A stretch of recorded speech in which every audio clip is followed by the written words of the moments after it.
how to copy comments on YouTube.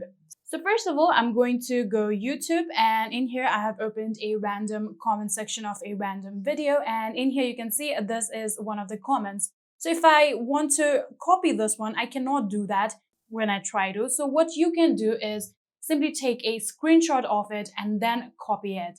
So what I meant is simply take a screenshot of this page,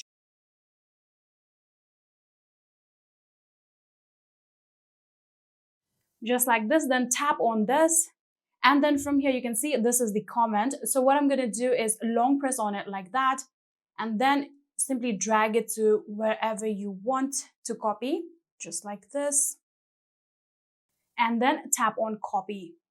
After doing that, this comment has successfully been copied to your clipboard. Now you can go back and paste it wherever you want.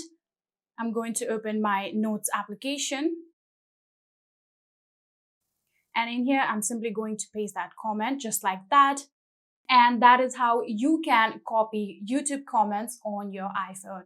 I hope this video was helpful to you guys. If it was, please do not forget to hit that subscribe button and like our video. Thank you so much for watching. See you in the next.